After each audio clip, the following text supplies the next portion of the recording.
No matter if points are gained or points are lost, there will be much to discuss. For analysis regarding tonight's Winnipeg Jets game, here are Dave Manouk, Ezra Ginsburg, and your host, Drew Mandel. The Illegal Curve post-game show starts now. From 2-1 after 40 minutes to 6-2 after 60, the third period collapse by the Winnipeg Jets was thorough and disappointing for all those watching tonight's game, wherever you may be joining us from, as we are broadcasting live from Boston Pizza on Taylor Avenue. With that, we say good evening, Winnipeg, good evening, Manitoba, and for all those joining us live on our social media platforms and in person here at Boston Pizza, we say good evening, universe, and welcome to the Illegal Curve post-game show with Dave Manouk, with Ezra Ginsburg. I am your host, Drew Mandel, here to discuss what certainly was an entertaining contest between the Jets and the Avalanche. Certainly not the outcome that Winnipeg Jets fans were looking for tonight. Seemed like the victory was within grasp of the Winnipeg Jets, leading 2-1 after 40 minutes, but penalty troubles and special teams disappointments yet again this season come back to bite the Winnipeg Jets in the behind, and as a result, the Jets are now down 2-1 in this best-of-7 series between the Jets and the Avs. Good evening to Dave, good evening to Ezra, gentlemen. Really just a thorough collapse by the Winnipeg Jets in that third period, where once again the lack of a successful penalty kill up against a superb power play really does the Jets in. Yeah, and you know, boy, is it loud in here.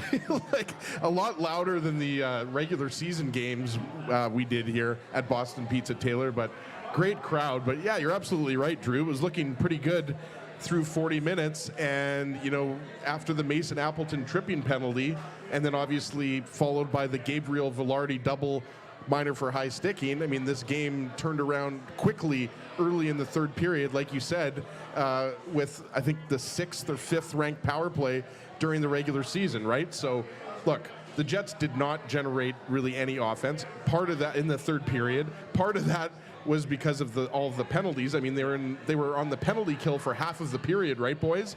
But I think, Drew, when you say, you know, that this game fell apart in the third period, it really did. And, you know, Dave made the comment, you know, Tyler Toffoli has a breakaway, and kind of similar, boys, to game 2, when Kyle Connor hits the post, then Gabe Velarde has the rebound, Georgiev makes the save, and then the Avalanche come back, and who was it? Arturi Lehkonen tied the game up, right? So, I mean, I think there's a lot to like about the early part of this game, and I you know, look, the reffing, well, I'm sure we're going to get into it, Dave, but I mean, you still can't take some of those penalties, right? Like, there was a trip right before Gabe Velarde's double minor for high sticking. There was clearly a trip that wasn't called.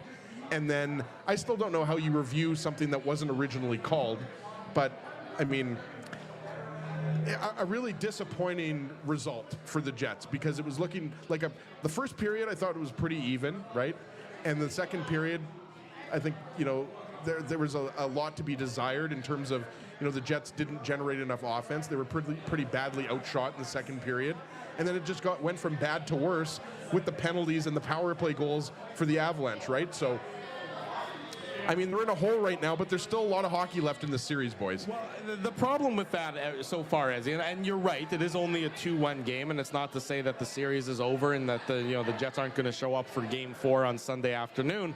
But right now, Dave, they just don't seem to have anything that can slow down the Colorado Avalanche. That seems to be the situation from my perspective so far in this series, is that anytime that the Avalanche are on their heels, it's so very briefly, and then they quickly turn the tables on the Winnipeg Jets. And that's, you know, where the Jets have just struggled so far, is slowing down Colorado. And I know it's not way easier said than done, but the approach doesn't seem to be there. And then you run into the power or the special teams issues, and it's no wonder that it just fell apart as quickly as it did tonight. Yeah, I mean, like, first of all, I mean, let's be real. Some serious feedback there, but yeah, no, I mean, I think it's one of those things, Drew, that like the Jets, I thought, did control in the second. So I actually think the Jets could play the right kind of game that they needed to play in order to win against the Colorado Avalanche. The problem for them was that special teams. I mean, their PK isn't good, and Colorado's power play is spectacular. So, I mean, really, what is the difference in this game? Look, the Neil Pionk delay of game penalty, where he's walking out of the penalty box, he's not back in time for that. I know it doesn't officially go down as a special teams goal, but that's a special teams goal. So what brought Colorado back into this game?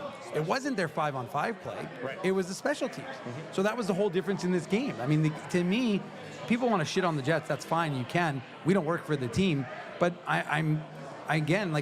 they were in a good position up 2-1 into the third period. And in fact, and we talked about it here before, if they score that goal, Tyler Toffoli gets that breakaway goal. It's a 3-1 game, similar to what we saw last game where Connor hits the post, right? So I'm not that quick to get rid of the entirety of what the Jets did through 40. Yeah. And I just would caution that there's a lot of special teams play that took place in that third period. And look, if the Jets are going to, I don't like the way the refs put the whistles away for the first period, for the second. I don't mind that, but you have to keep that standard. And that to me is speaking of Neil Pionk, I mean, he gets his head almost taken off. He doesn't have the puck. It's interference, if you want to call that. And they don't, so I'm like, okay, well, that's the standard then. They're not calling that sort of thing. You're talking about the sequence of events sort of later in the second period when Pionk got, when it appeared to me as well that it was a relatively routine interference call that went uncalled. Yeah, and again, like I said, I'm not losing my mind over it because they're missing calls both ways, but they're not calling the marginal stuff. Right. And then all of a sudden, it's like, are you going to that standard? That's especially in the third period of a one-goal game. That to me is the part I have a problem with. And again, I'm not saying that some of the Jets' penalties weren't penalties. They clearly were. But again, so to me, what was the difference in this hockey game? You can blame Connor Hellebuck, but I mean, it's the special teams, and that's the biggest difference in the game. Jets' PK isn't good. Avs' power play is very good. I mean, it doesn't take a lot of analysis to get to that conclusion. How many power play goals do they have? 3? It would ultimately said and done. It was actually 2, but the third 3. one, 3. Sorry, Pionk's 3 for all intents and purposes. Yeah. Yes. But Ezzy, I want to talk about that. The idea that this is on Connor Hellebuck, that the Jets need more from Connor Hellebuck in this series. I mean, I don't know which of these goals do you want back from a goaltender's perspective. I mean, maybe you don't like how he's positioned on one of the power play goals, and I'll have time for that argument. But again, it's still a power play goal at that point in time. To me, it's a function of, if you have to pinpoint, the big issue for the Winnipeg Jets tonight, I would say that it's a function of their special teams and their penalty kill, and the approach to the penalty kill all season long has been wrong, has been not very good, and so it's no real wonder that it ends up biting them in the behind when it's been that way all season long. Yeah, and we talked about a few missed calls on the Jets, and obviously the Gabe Vilardi double minor for high sticking, that's accidental, guys. Like right. that's not, he didn't intentionally high stick Devon Taves there, but the David Gustafson tripping penalty, I think Gus Bus has done an admirable job filling in for Morgan Barron. That's a trip. The Neil Pionk, I hate it. Dave always mentions how much I hate it. That's a puck over the glass. It's a penalty, even though I hate it, right? So, and there was a partial 5-on-3 there, right? I believe at that point in the game. So, you take 4 or 5 penalties, whatever it was in the third period, and you give, Nathan McKinnon, Valerie Nichushkin, Cale Makar, Mikko Rantanen, all these guys, all of these opportunities to be out there with the man advantage. I mean, they're going to make you pay. Obviously, you don't know that they're going to make you pay almost 3 times in the game, right? But I think that, discipline was an issue for sure, Drew. And I mean, that's more of a Saturday morning segment about the penalty kill and getting deep into that. But there's no doubt that the penalty kill has struggled quite a bit throughout the year, right? Everybody knows it's in the bottom third of the league, right? So I think to Dave's point, going back to the second period, I misspoke. What I meant to say was the first period about the high danger chances, because they were 8-1, I believe, right, Dave, in the second period for the Jets. Yeah, so 8-1. That second period, where obviously Tyler Toffoli finally got a point for the second line, because as you guys know, the second line had no points combined through the first 2 games. I thought that line was fine, but again, Scheifele's line, just not doing enough in the third period, right? Like, and again, it's easy to say that when Colorado scores, they score 5 in the third period or 4? 5, right? So, look, they're getting badly outplayed, badly outshot. And even though you like the first couple periods of the game, hockey's not a 2-period game. So you have to stay out of the box. I mean, you're obviously probably going to get at least 1 or 2 penalties over the course of a game, boys. But they let this one slip away. And the series is not over. The Jets have already won, guys, 2 games in Colorado this year. So they can absolutely come back in this series. But right now, I mean, Colorado's in the driver's seat.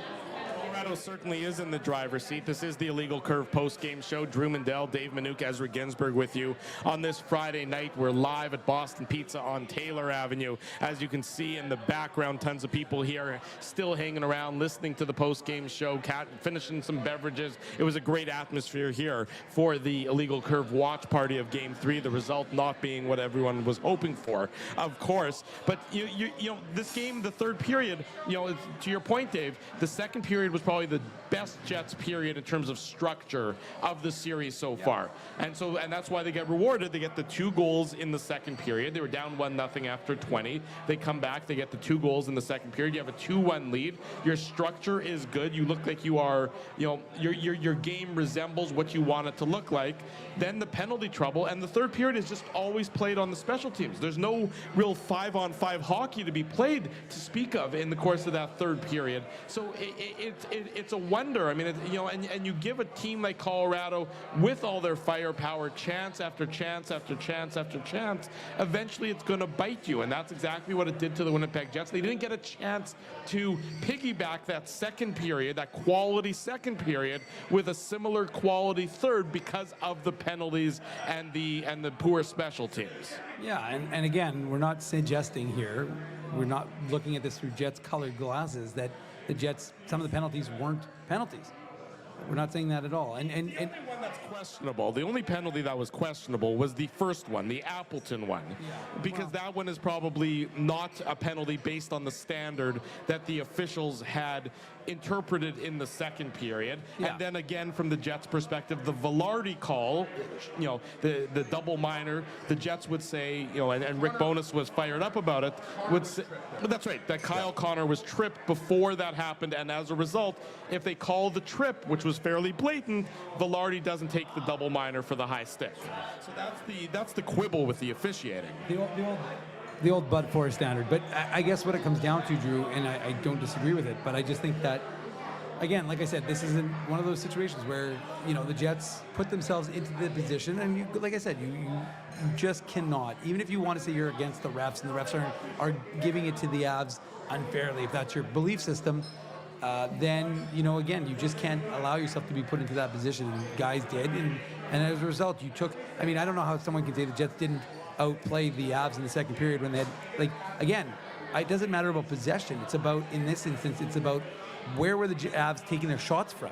The Jets had an 8-1 high danger chance advantage in the second period. So that, I would suggest, that's a pretty good standard for Winnipeg over Colorado. So if Colorado outshot them, that's great. But again, it's those are the shots you're prepared to give up. Right. And the one thing we haven't even talked about is that blood that we're seeing on the ice, that apparently belongs to Brendan Dillon. We don't know exactly. Brandon Duhaime's back of his jersey, Dave. Yeah, but you can see it right here for you guys. It's up on my screen here. For the record, for those listening on the podcast, it's his first screen, not his second screen. I don't have a second screen with me. Drew, what do you have, like a blood cam? Like, how are you getting that type of footage here? Somebody put it up on Twitter. Thank you to, looks like at Prairie Parsons 1 put it up on Twitter. But you can see that Parsons, I know him. Oh, okay. It looks like it's a woman, but that's okay.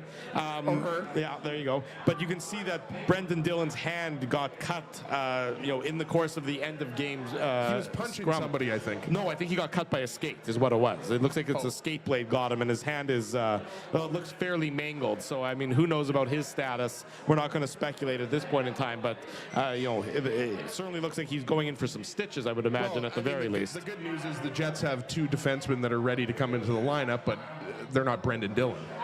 Well, but look, the defense for the Jets hasn't been good enough in this series either. I mean, it's evident. I liked Nate Schmidt being back in with Dylan Sandberg for tonight's game, but Neil Pionk continues to be Neil Pionk. I mean, he is what he is at this point, of his career. To expect anything more from him is to be foolish. And you're fooling yourself if you all of a sudden think that he's going to elevate his game to the level of a second pairing right side defenseman, which is where the Jets have him playing. He's clearly not that. And I mean, again, we have the Saturday morning show coming up in what? 9 hours. Yeah, I was going to say 8 hours, but I guess it's 9 hours. We have an extra hour of sleep, boys, but I mean, especially if Brendan Dillon isn't ready to go. I mean, Dylan Sandberg, you'd think, goes up to the second pair. Logan Stanley comes in. But again, the issue of speed, like, we talked about it a little bit.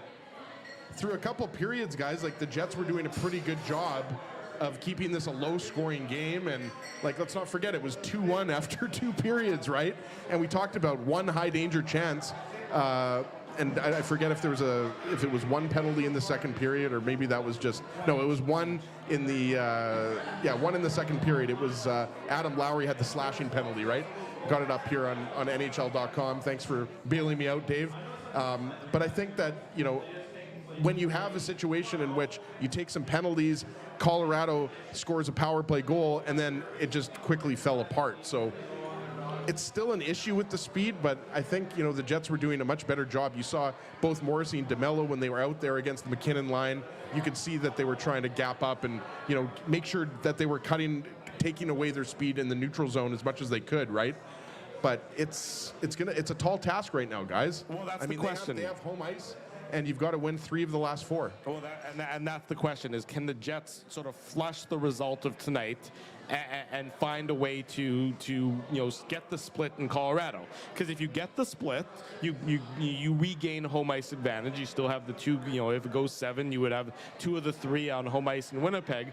But through the first 3 games of the series, I mean, Game 1 was such a wild and wacky game that it's hard to believe that game's ever going to be replicated again. But now, can the Jets actually? Well, can the Jets on Sunday, Sunday afternoon when they meet again, find a way to not let this snowball even further, Dave? That they find a way to prevent this from being a Vegas in 5 situation like it was last year. Look, there's no question about it. I mean, this series isn't over. You have to win 4 games last I checked. You don't lose after game 3. So, I mean, this is what I know that fans are upset, and you have every right to be upset because the team wasn't disciplined. And I want to make it clear, I'm not suggesting the Jets' penalties were not penalties. I'm saying that the standard that the refs employed disappeared. So that to me is the problem I have. Not that you called penalties that were blatant. I'm not arguing that they were penalties. But again, it's only game 3. And you'll see what happens. I mean, after 40 minutes, I suspect most fans were like, oh, okay, this is looking good, right? And you give up the special teams battle, right, Ezzy? And it changes the composition of this game. So I understand the frustration from the fan base, and I get the fact that folks are passionate and that this is, you've cared for, what is this now, 85 games of the season. So there's a reason that you're invested in this team and invested in watching our show, which we appreciate. Smash that like button. But for Timmy, not for us, for Timmy. But the fact of the matter is that this team needs to regroup. They need to figure some things out. That maybe, and again, we don't know the status. I think I saw one of the comments in the chat saying that. Here's what Josh Morrissey had to say about Brendan Dillon's injury. This is according to Mike McIntyre, who's on site in Denver covering the game for the Winnipeg Free Press. He called it, quote, a scary situation. That's what Josh Morrissey had to say. This is Mike's commentary. Says that Josh Morrissey was clearly shaken up as he came out to speak with the media. He was shaken up about the Dillon injury. Quote, we're all really concerned for him and hoping he's he's okay. So, that certainly doesn't sound positive. We obviously aren't going to speculate as to how severe the injury is to Brendan Dillon, and certainly you hope that it's, you hope that it's only a situation where he requires stitches or something along those lines. But it certainly sounds that it's a legitimate injury suffered by the Jets defenseman. Sort of one of those guys who's he's still being examined according to Rick Bowness in his post-game media availability. So, for a heart and soul guy on the Jets blue line, who's really sort of the grizzled veteran who brings that physical element, it's going to be hard to replace him, given that the Jets really, where they're the thinnest at in terms of guys who can easily step in and play that role would be on the back end, Ezzy. Yeah, sure. I mean, we talked about this earlier, though. I mean, Sandberg fills in for Dillon, I would say, quite nicely, Dave. I don't think there's actually that big of a drop-off. But then the drop-off comes on your third pair, because now you're putting in Logan Stanley for Dylan Sandberg, and I imagine that Nate Schmidt would stay on the right side, so you're going to have Stanley and Schmidt. You always do have the option of putting Colin Miller in the lineup, right? But, yeah, I mean, Dylan did he play all 82 games, or he played 81 games for the Jets this year, right? So, I mean, he's been a staple of the top six for going on, 3 or 4 years now. So hopefully he's ready to go for game 4. But look, the Jets need more offense, guys. Like 4 or 5 shots in the third period, even if you have 10 minutes in penalties, is not going to cut it. So, yes, the second period was good. Love the Morrissey goal. Love the Tyler Toffoli goal. Love the fact that Toffoli had the breakaway and almost made it 3-1. But, I mean, the Colorado offense Colorado's averaging 5 goals a game in this series. That's pretty good goals, and that's a pretty good number of goals to average. Or it's more than that. It's like 5.5 goals a game. Well, it's 7, 6, and 5, right? Yeah. If I'm not mistaken. So yeah, that would be 6 based on my quick math there. Yeah. Well, I took out the empty netter. Oh, okay. That's what There's you're been doing. 2 actually. Okay.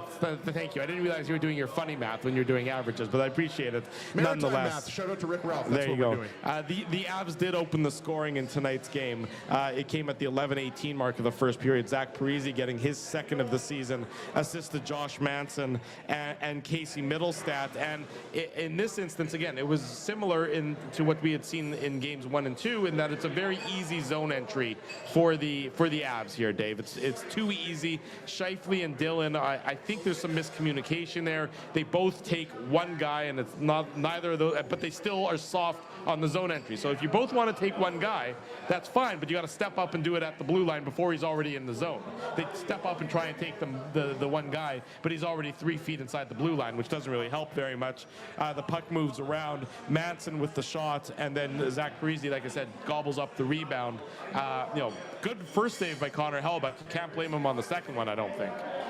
Yeah, no, I mean, we were watching that and we're thinking to ourselves, why are they just standing around puck watching? This doesn't make any sense, especially, at home plate. It just was not good attention to detail, to steal a Drewism. So, look, it's not a way you want it to start, and it was an interesting start to this hockey game, right? Because for the most part, it was kind of free-flowing. Both teams were getting chances. It wasn't as if one team had dominated for a significant stretch. Colorado probably had the better overall, but it still felt like the Jets were getting their chances. They had a few opportunities, but yeah, I mean, it's unfortunate just past the midpoint of that first period that, I mean, Zach Parise, as you'd know this better than anyone, he's looking like when he had 45 goals. He was looking like JP Parise. Yeah, he was looking like Zach Parise from like 2006-7 when he had 45 goals, if I recall correctly. And I only recalled it because I looked it up, just for the record, not because I would know that. That'd be an Ezzy stat to reference. But, I mean, look, Zach Parise has 2 goals. That's pretty significant for a guy who was supposed to be retired. And he's taking advantage of his opportunities. He's a smart player. Doesn't have this, what he was able to do in terms of his legs. But that doesn't, your brain still works, right? And he knows where to go. He puts himself into a good position, and the Avs have a 1-0 lead. I want to say, sorry, Drew, I just wanted to say one thing, right? Because we kind of all agree, right, that the first period was fairly even, right? Like, I don't think, I forget what the shots were, but I think they were fairly close. But just the scoring chances. 12-9 in the first period. It was. There you go. A relatively even first period. I would agree with that. No penalties. It was all at even strength. Yeah. And obviously the Jets are down 1 after the first period, but I think you would say that it was a pretty good road period just by the way they played, right, guys? Yeah. I made some notes here. There was a good early shift in the first couple minutes by the Lowry line. Lowry drove the net. It was a bit of a wraparound. And then Josh Morrissey jumped up into the play. I had written down he had a good backhanded scoring chance, right? So they had 2 or 3 really good scoring chances. But then on the Parise goal, we talked about it here, guys. I mean, it was just too much kind of standing around. The original shot, Hellebuck makes the save, and then I believe it was Dylan and Pionk that were out there, right? I forget if it was Dylan, I think, lost his man. It was the Scheifele line that was out there again. So again, they're just watching. They're puck watching. Exactly, but that to me is like the margin of error right now for this Jets team, because Colorado was playing better. Yeah. Like, I'm not saying the Jets can't come back and win the series, but the Avalanche have elevated their game to where it needs to be in the playoffs. And the Jets, I don't think, have done that in any of the 3 games, guys.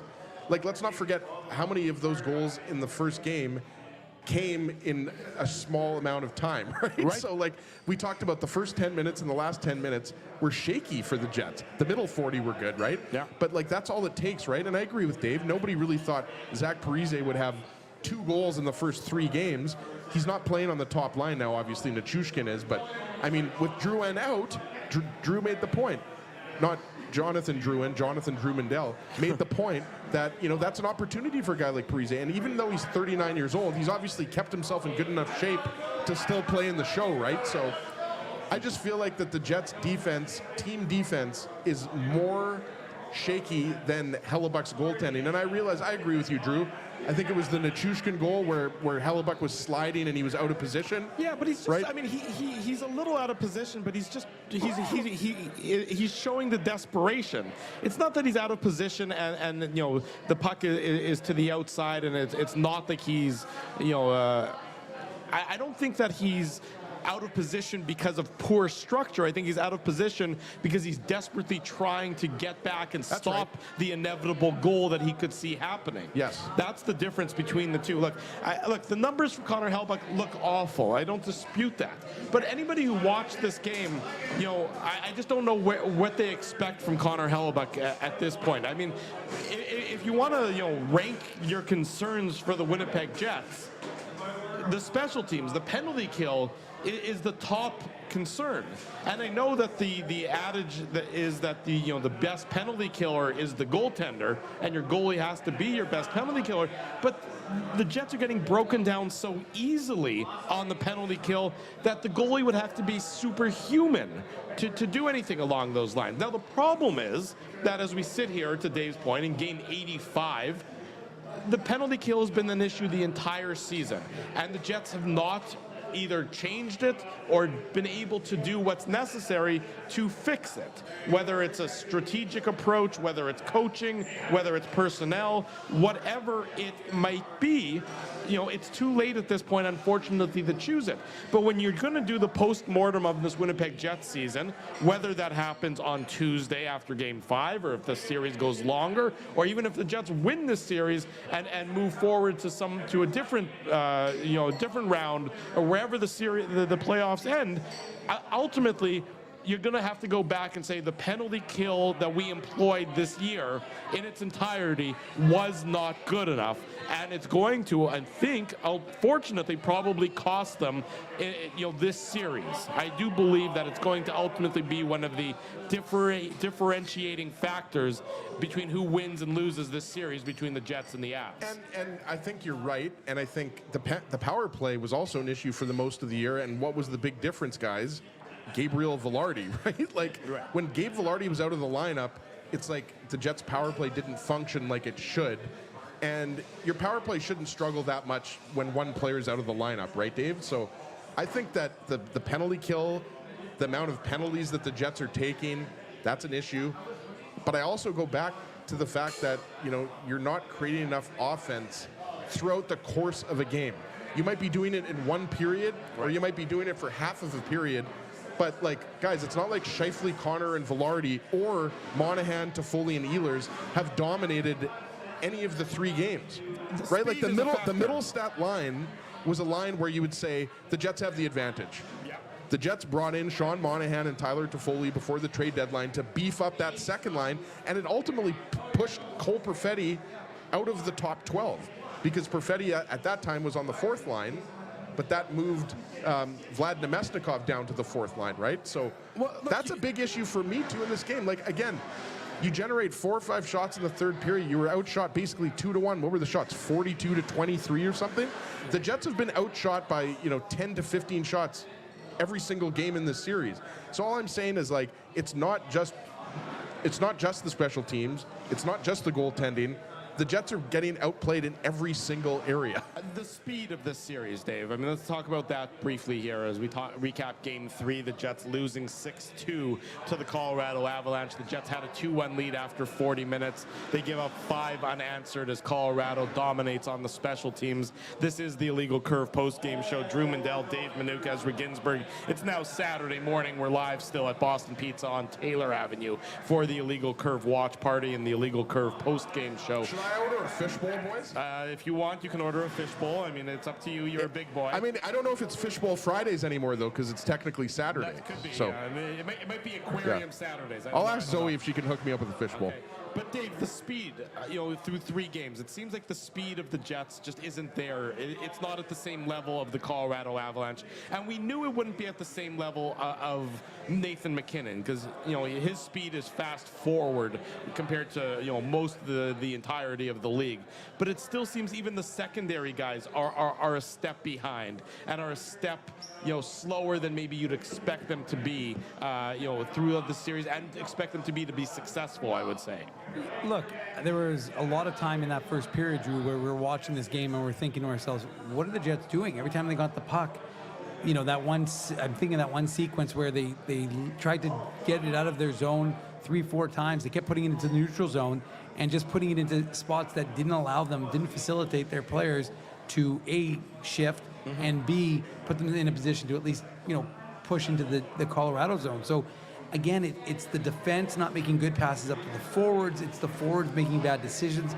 Again, like I said, this is not a game that you're going to point to and say it was some sort of Picasso from the Winnipeg Jets. All I'm saying is it was a 2-1 game after 40 minutes. Right. And ultimately, and I highlighted Patrick's comment because he's not wrong. We did say this months ago. We said that the Jets, again, not that I don't think we're geniuses for the record for making this fairly obvious observation. Yeah. But the fact of the matter is that the Jets special teams, we said was going to hurt them in the playoffs if they could make, we knew they were going to make the playoffs, but we said the special teams aren't good. And in the playoffs, you need to be able to have that little bit of an edge.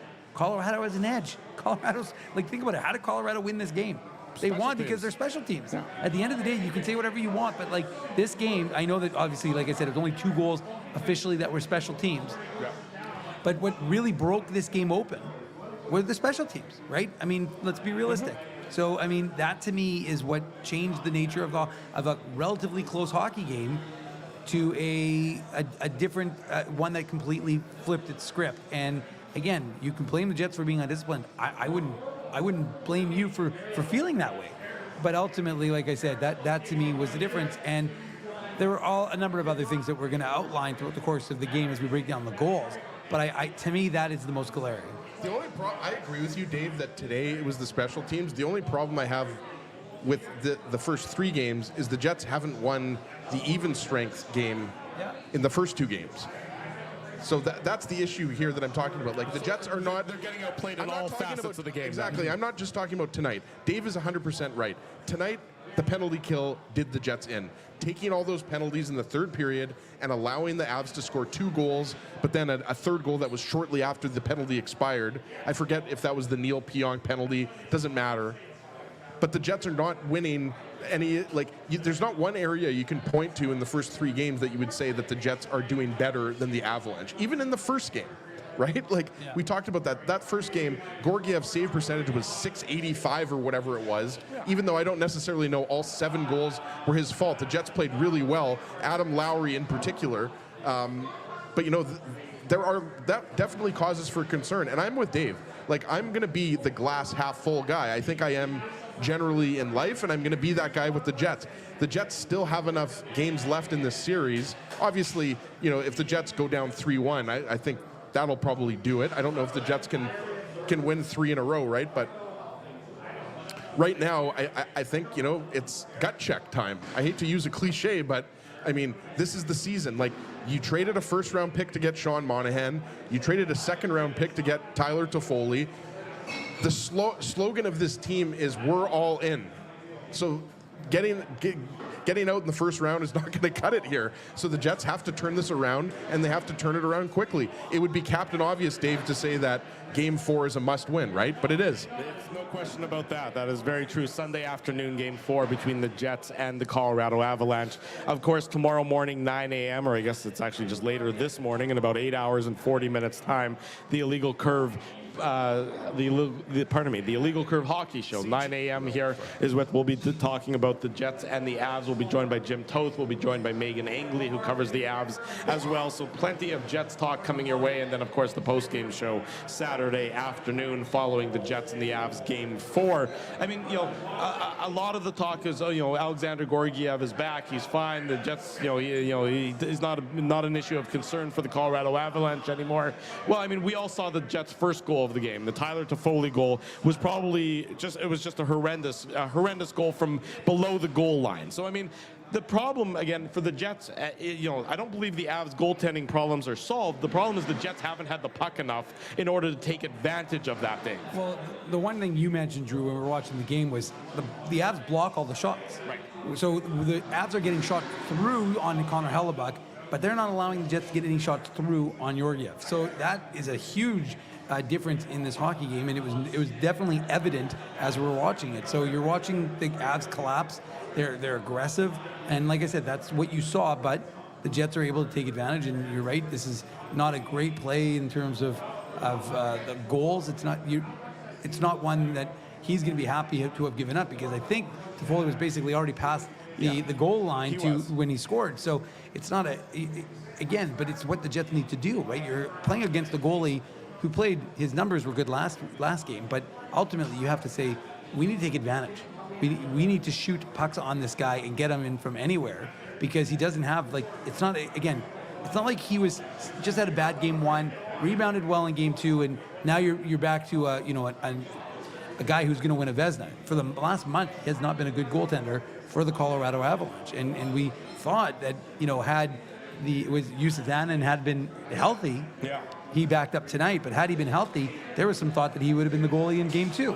So, yeah, no question about it. So, it's one of those situations from a Jets perspective that you needed to take more shots towards him. And again, as he mentioned it, the shots weren't even close. Right. By the way, shout out to Tracy. She said it's going to be her anniversary on Sunday, I think. So, shout out to Tracy. Happy anniversary. Happy anniversary, Tracy. She didn't say specifically what anniversary it was, but ultimately we'll wish her happy anniversary regardless.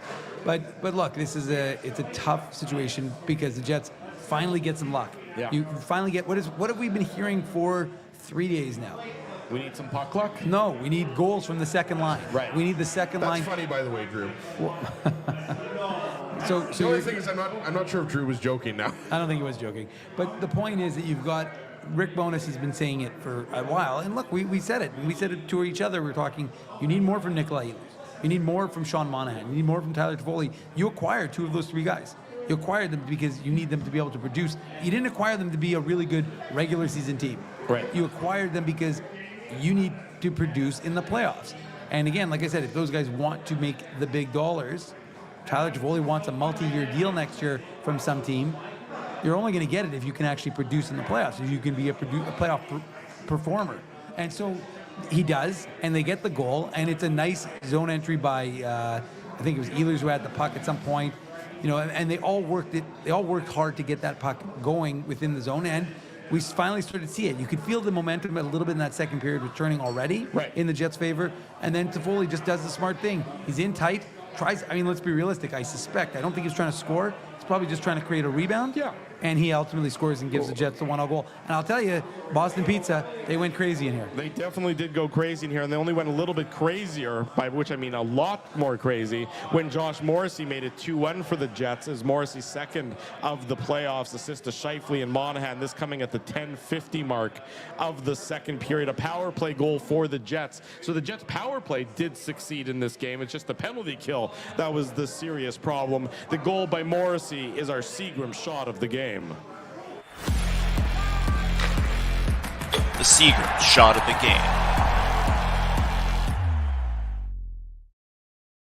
Cannon by Josh Morrissey from the point. Tons of traffic in front, which is where the Jets have struggled. And, Alexander Georgiev, even if as a poor goaltender, is likely to make the save if he can see it. This one he certainly couldn't see at all. There was tons of traffic.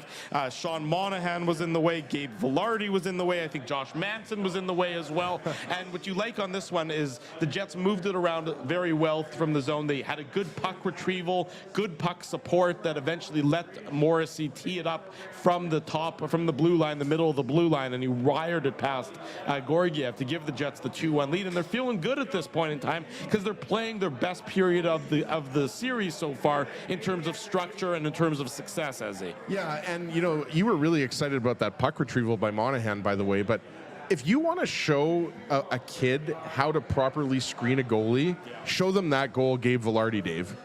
Yeah. And Gabe Velarde, what is he, 6'2", 6'3"? He's a big guy, so that obviously helps.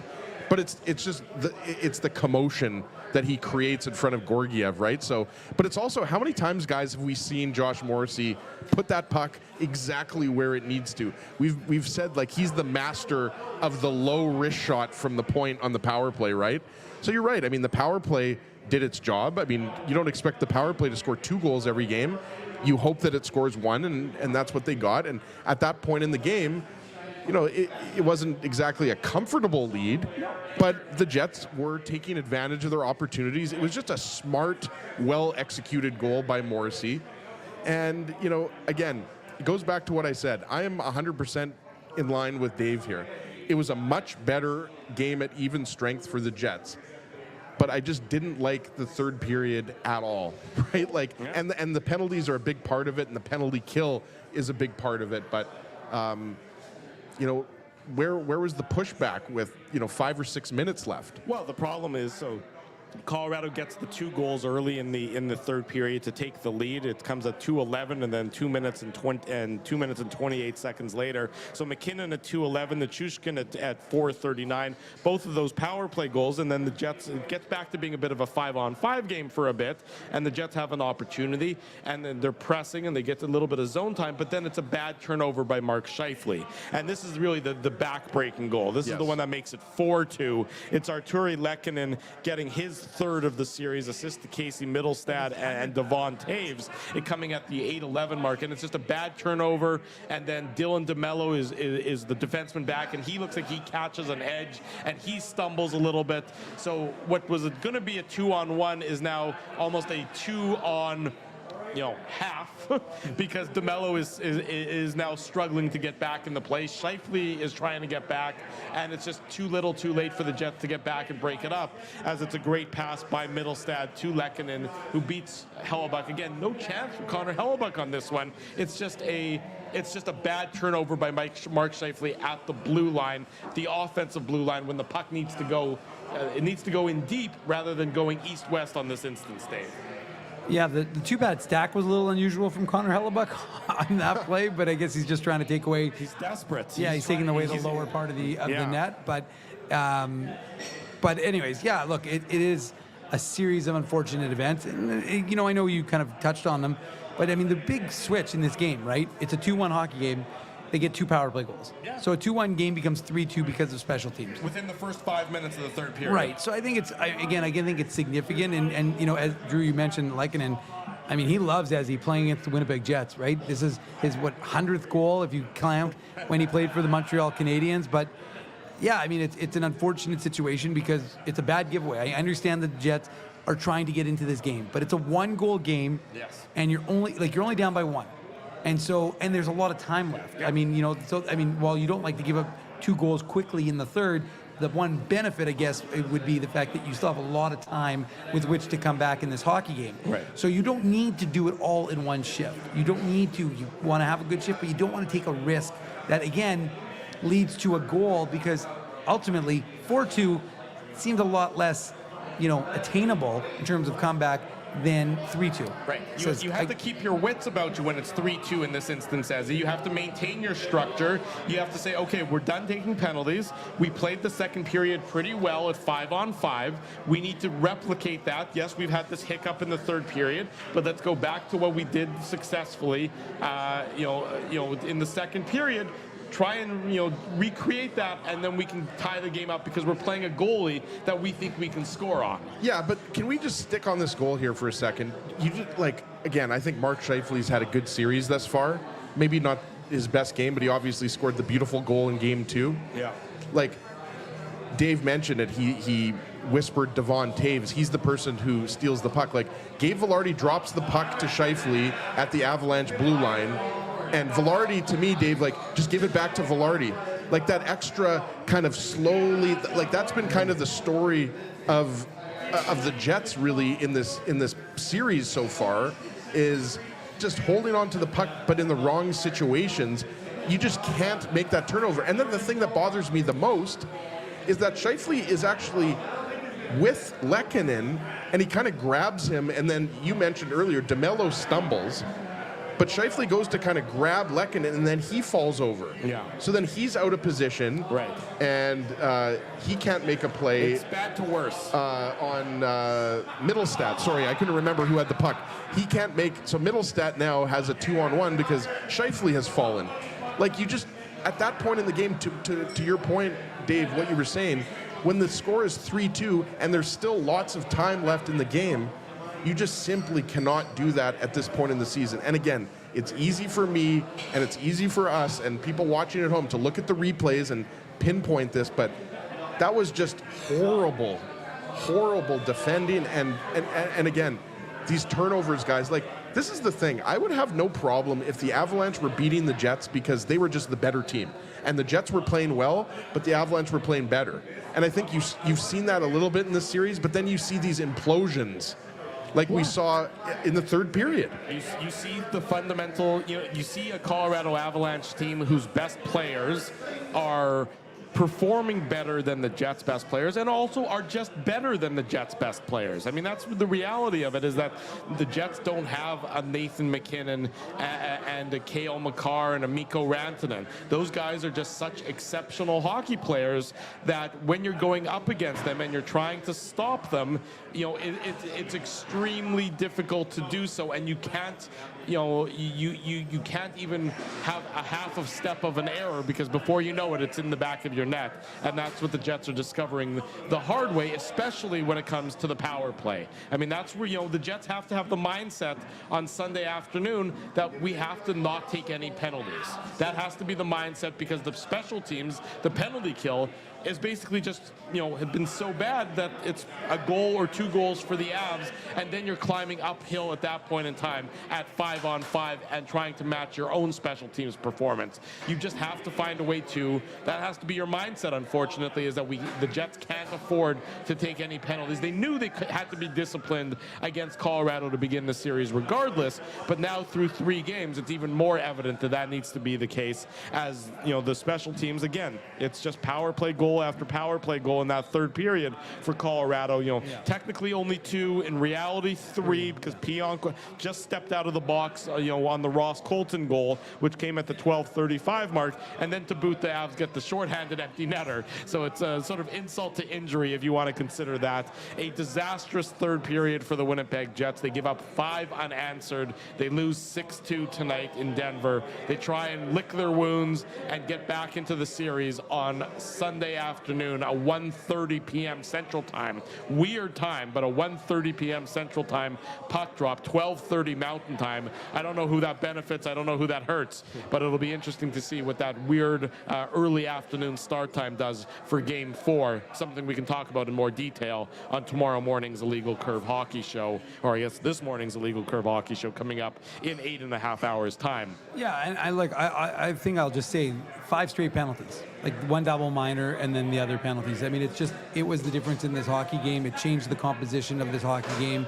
It was a close game, and then special teams, like I said, suddenly became a factor when they hadn't been.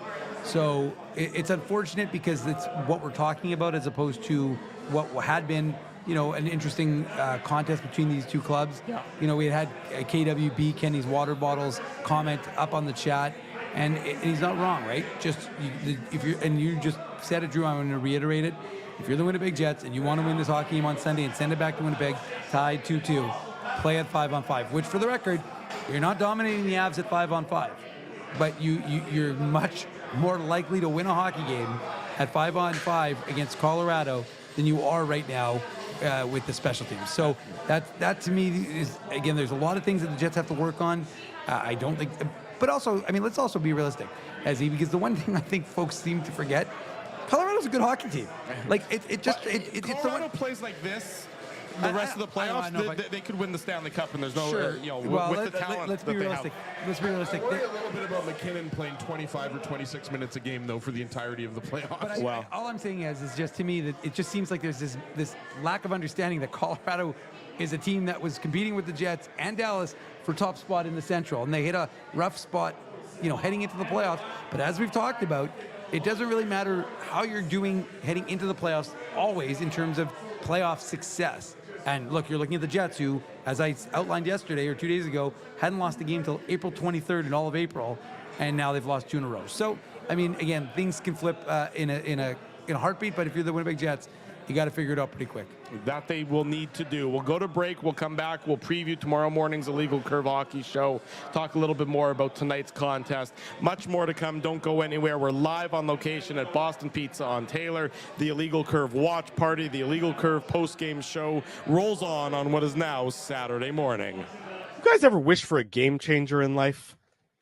Like finding out your favorite snack has 0 calories? Or discovering the mute button on Ezzy? Picture this, a secret weapon for parking, where you can book a spot a whole month in advance. Tell me more, Drew.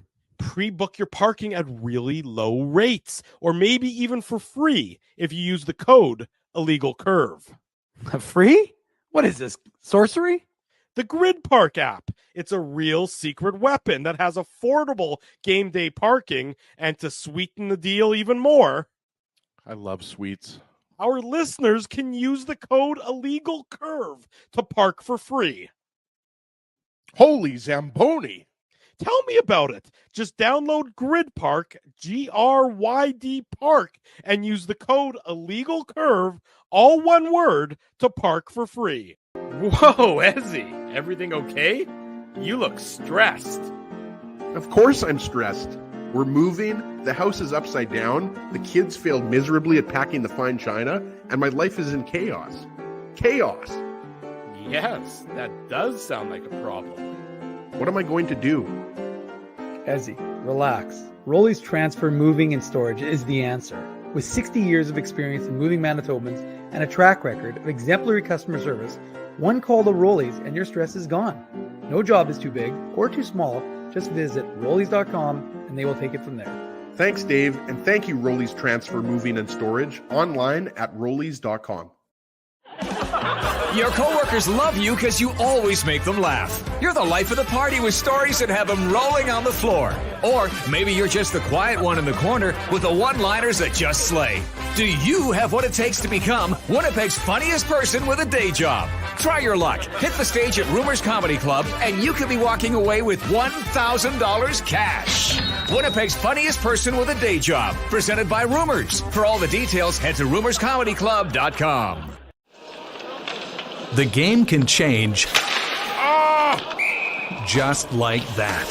Accidents happen when you aren't protected. So now what? Getting to your injury quickly can make all the difference. Help prevent them from being game changers with Linden Market Dental Center. Bonding, crowns, bridges, and dental implants. State-of-the-art treatments are available to help you get back in the game. To learn more, visit LindenMarketDentalCenter.com. Creating smiles for life. It's all over, folks, and the run has come to an end.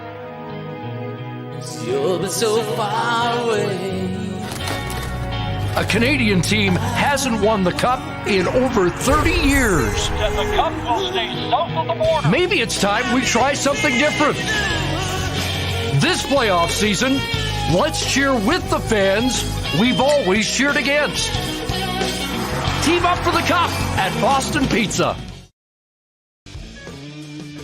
For 3 generations and over 80 years, Tough Duck has been making apparel that works and plays as hard as the people who wear it.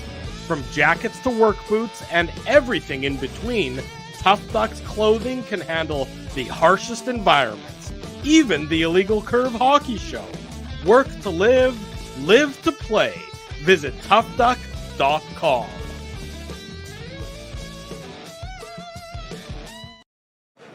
Twenty minutes before the top of the hour, welcome back to the Illegal Curve post-game show. We're live at Boston Pizza on Taylor Avenue. There previously was the Illegal Curve watch party earlier tonight. Had a great time watching at least the first 2 periods of the Jets-Avs game. Then people maybe rained on their parade a little bit at that point in time. The Avs winning 6-2 tonight. Game 4 goes Sunday afternoon. The Illegal Curve post-game show will follow Game 4 between the Jets and the Avs. And, of course, before then, tomorrow morning, 9 a.m. again. That's actually this morning in 8 hours and 20 minutes from now, Lord help us. That's going to be the Illegal Curve Hockey Show. Jim Toth, Megan Angley going to join us for much more on the Jets and the Colorado Avalanche. The news coming out of Denver, of course, an injury to Brendan Dillon. We don't yet know the status of him. Certainly looks like he suffered a cut to his hand of some variety. Don't know if he's going to be in the lineup, of course, on Sunday. Time will tell on that front. We wish him nothing but the best and hope that his injury is not as serious as it looked. We're going to wrap up tonight's post-game show with the Tough Duck hardest hitting comment. Mr. Ginsburg will give it the honors as soon as I play the bumper. The Tough Duck hardest hitting comment.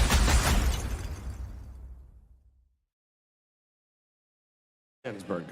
All right, lots of good comments tonight. Hold on, Drew. I got my comments started here, so we're going to put up this comment. I really like this comment from Choice STK. Let's say, right? Choice STK. I'm not sure. I would say Choices TK. Choices would be my TK. guess, We'll go with Choices TK. Not a regular unless you guys remember Choices TK, but it's possible Choices TK joins us on a regular basis. Maybe Choices TK is new. This team is flawed, and the flaws were always going to be exposed in a 7-game series when teams can really analyze and build a game plan to attack your faults.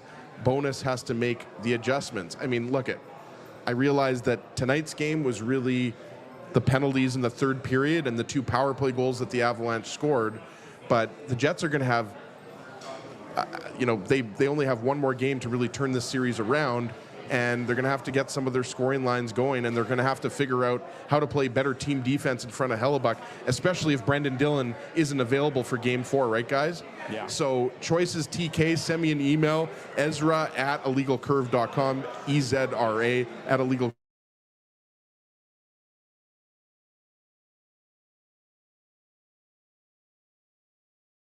Winnipeg. I mean, it was raining today, but you can still wear a trucker hat in the rain, right, boys? You can use it as an umbrella, I suppose. It's an umbrella trucker hat, whatever it might be. Or just catch the rain in the hat. There you go. That's also a good option. Big thanks to our friends at Tough Duck for their continued support of the Illegal Curve post-game show. Another great time here at Boston Pizza. We want to thank the staff and thank all the management at Boston Pizza for inviting us down and having us here hosting the Illegal Curve watch party and doing the live on location Illegal Curve post-game show. Want to say also a big thank you to all the sponsors of the show, the Saturday show, the pre-game show, the post-game show, every other show we do for making their continued support of Illegal Curve Hockey. That's our friends at Rumors Restaurant and Comedy Club, Grid Park. Use code Illegal Curve and you can park for free. Linden Market Dental Center, Zappia Group Realty, our friends at Tough Duck, and of course the folks here at Boston Pizza, Seagram's, Rolly's Transfer, and Farmery Beer. Support these fine businesses because of their continued support of Illegal Curve Hockey. Thanks to everybody who joined us here tonight. Of course, big thanks to producer Tim for doing the great job and getting us on air and being the expert that he is. Otherwise, left to our own devices, we wouldn't be able to do anything whatsoever. We'll join you again this morning, 9 a.m. for the Illegal Curve Hockey Show. We'll get a couple hours of sleep and then come back with some new, refreshed thoughts on it, where this series between the Jets and the Avalanche goes from here. Avs win 6-2. They take a 2-1 series lead over the Winnipeg Jets. For Ezra Ginsburg, for Dave Minuk, I'm your host, Drew Mindell. Thanks, everyone, for joining us here at Boston Pizza until this morning, until 9 a.m. We wish you good night and good luck, and thanks for watching the Illegal Curve post-game show.